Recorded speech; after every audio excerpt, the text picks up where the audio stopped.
Alright, so we're going to go over 5 categories and see how each game stacks up to one another. If one game has more points than the other, obviously it wins. So let's start with the category that might matter the most to you guys, combat.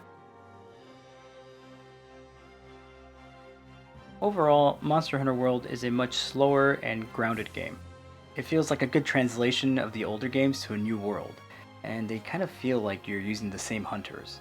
Big weapons feel heavy, and you can feel the difference in more than just the big numbers and movement values.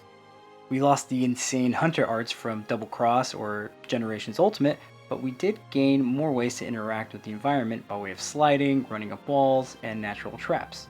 It takes a bit of skill, but you can be quite acrobatic with most weapons in Monster Hunter World and Iceborne.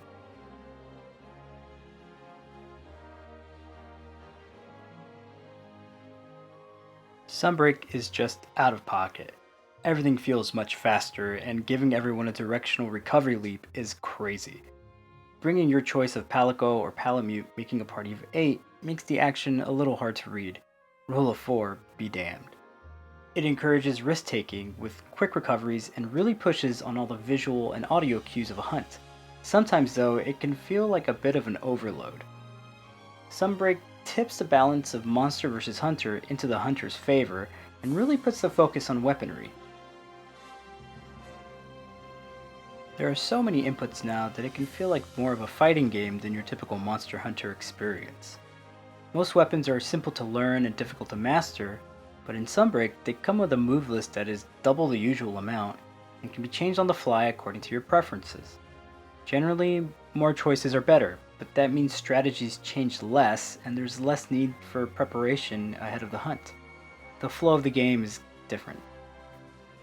I personally favor Iceborne in this sense. Even as tanked up as I could get, there is always considerable risk when facing monsters. You have to pay for mistakes and plan according to the monster. So that brings us to the eternal debate point of Clutch Claw versus Wirebug. Oh boy.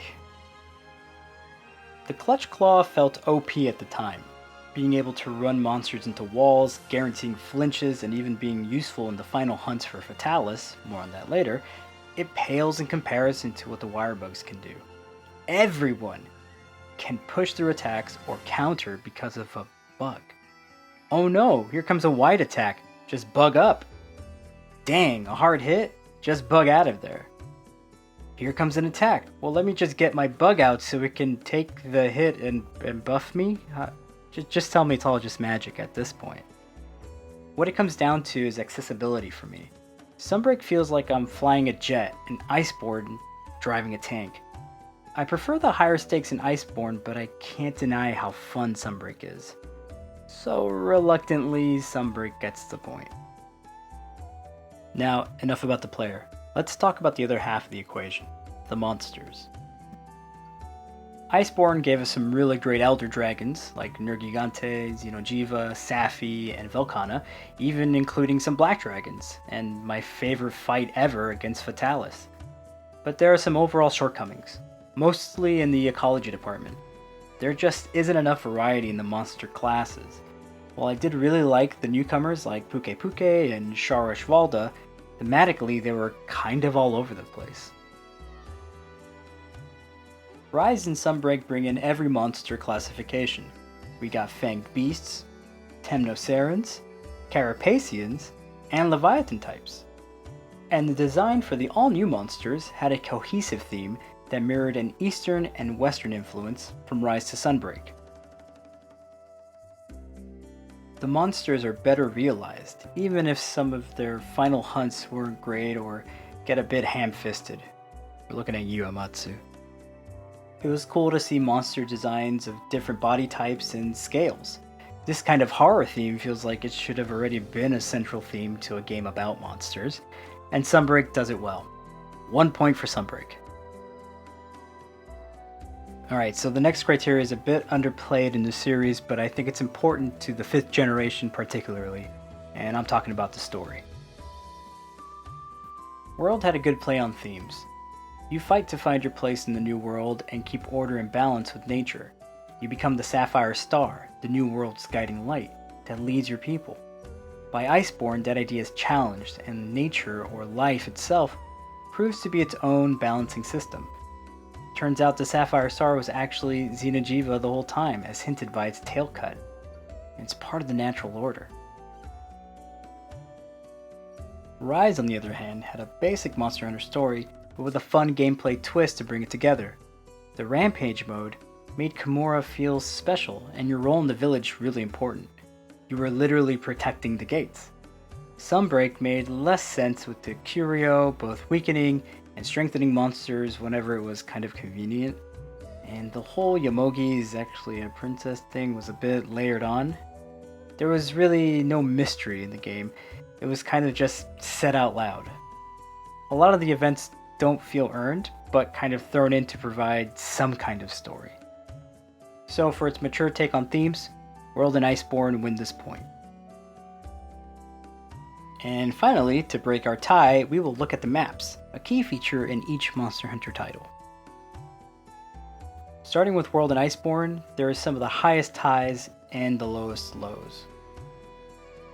Astera is a cool town with a very interesting story. You can see the history around every corner.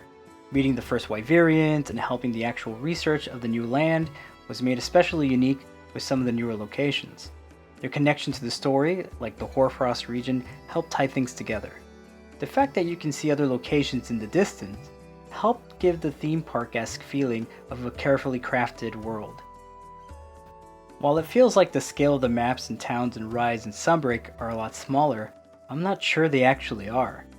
The amount of exploration involved thanks to the wire bugs is a nice addition, and the great wire bugs tossing you across the map gave the world some really cool acrobatic moments. But unfortunately, it could make the maps feel like they were built on a soundstage. I will give them credit where it's due. The Shrine Ruins and the Citadel feel like very distinct places, and their connection to the characters and monsters is a positive. But the big moments were had in a pretty lackluster environment. And that means I'm still looking at you, Amatsu. God, that was such a letdown. It's hard to beat the incredible feeling of going to the Castle Schrade and toe-to-toe with the big bad himself. Imagine if Fatalis was just another arena hunt. They went above and beyond for singular hunts like Kol Viteroth, in the Caverns of El Dorado, and Secluded Valley, and brought it all together in the Guiding Lands. While some of the locales were better designed in Sunbreak, they were put to better use in Iceborne. So with that point, and by the math, Iceborne is the better game. But you should still play Rise 2, it's fantastic. I love them all, it's all great. This is silly, what are we doing here? Look, if you made it this far, thanks for sticking around. Let me know if you agree or disagree in the comments, and if you think I missed anything. Thanks for watching, and be sure to like, subscribe, all that other stuff. And check out my Twitch channel, where I'm usually hunting. I'll catch you on the next one.